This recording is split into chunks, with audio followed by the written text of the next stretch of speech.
based on your values and standards.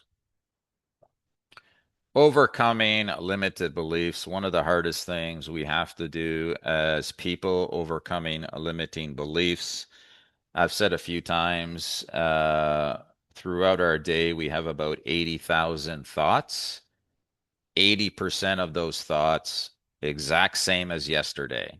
80% of our thoughts are the exact same as yesterday. And somebody once said to me something very simple, but so true. Don't believe everything you think. Don't believe everything you think. Simple, right? But so true because our minds get in there and we start to think why we can't do things.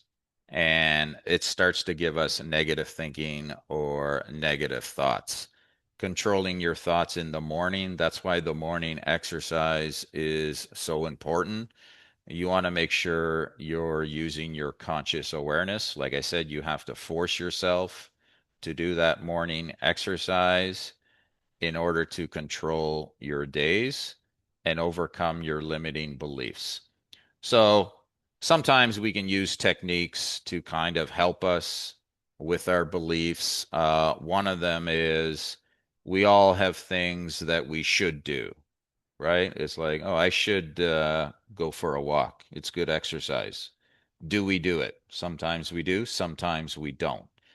If you can change your thinking or beliefs into I must do, you see the difference, right? I should do, you change to I must do. I must go for a walk so I can get in better shape, have more energy to do my job, have more energy for my children. Change your shoulds to musts. And we all kind of have things we want to do during our day, but we just do not put enough weight on those things. You kind of have to think about your list of things to do. Like in the morning, if you write three things down, you have to think about those three things like a doctor's appointment.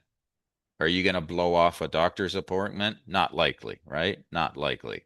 Think about what your goals are and what you should be doing and change them to I must do them. Change your shoulds to musts, and that will change your reasons why.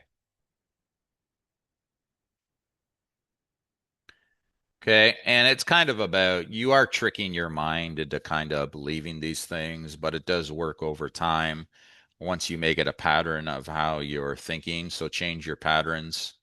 Again, this is going to take forced repetition until it becomes part of you. So, positive habits you want to think about. Do you think about being a PSW as a job? I'm just a PSW for a paycheck. There's a difference between I'm a PSW for a job and I'm a PSW as a career. There's a difference between job and a career. Career is more lifetime, like a lifetime commitment is your career. And then you can go even further. There's a difference between I'm a PSW as a career compared to I'm a PSW as a calling. I'm going to be a PSW because it's a calling for me. What does that mean? That's kind of like the highest level of reverence you can place on your job. Calling is like Mother Teresa. Mother Teresa had a calling to help people. Do you think of your PSW job as a calling? You can see how that changes your emotions, changes your thinking, which will in turn change your beliefs. So you want to kind of get those habits going for you, controlling your thoughts again, very, very important. And a lot of us get stuck in our past and mistakes we've made in the past. So another good one to remember is your past does not equal your future. Your past does not equal your future, even if you have to fake it until you make it. Like I said a few times in class, walk through the door with the emoji mask on, the smiley face, and then after 45 days, it'll just be automatic. You'll have a better attitude, smiley faces on, that type of thing. And you want to make sure you're changing any negative beliefs you have into positive beliefs. So there is actually a technique to help us out with this, accomplishing a goal, negative beliefs, things we want to get over. And the technique is called turnaround technique. So the title says it all, turnaround. Create opposite beliefs compared to the ones you're having now. So turnaround technique incorporates three distinct things you would have to do in order to turn around your thinking. Number one is produce doubt. Number two is get leverage over that doubt. Number three, replace it with a new belief. Okay, so remember in the beginning, I said, who wants to be a doctor? Everybody said no. And then I said, what if you had all the time and money? That's producing doubt. Producing doubt is when you take your limiting belief and you ask yourself questions. Is that really true?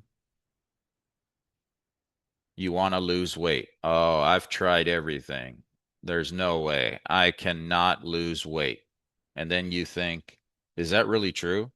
Have I ever lost weight before? Oh, yeah, I lost 20 pounds once and I looked good and I felt good. But then I gained all that weight back. But I did lose 20 pounds. You see how that's starting to produce doubt in your negative belief? So you want to know what your negative belief is. I call it limiting belief. And you want to produce doubt. Is that really true? So you think of something to produce doubt. I could become a doctor if I had time and money. If I take my time with the medical courses, that will start me down the right path. So yes, I could actually see a path where I could become a doctor. That's what you're trying to produce. And then what you want to do is create the opposite belief from the one you're trying to get rid of. What's the opposite of my limiting belief?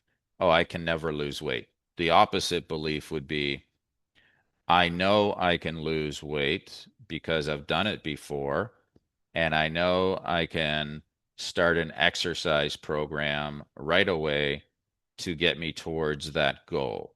That's what we call leverage, creating leverage over your negative belief by making statements in a positive manner. So, leverage would be the opposite of your limiting beliefs, right? So, have you ever known yourself to be the opposite type of person? And how do you feel when you're the opposite type of person? You're thinking about these things, you're writing them down, that type of thing. You want to gain more momentum and power over the limiting belief. So, can you write down three reasons why you can do it and believe your new belief? Can you write down three reasons why you can do your goal or why you can do your new positive belief? Okay, so three reasons. Oh, I want to lose weight. I want to have more energy. I want to be able to spend more time with my children. I want to be able to walk with my children going through parks, that type of thing.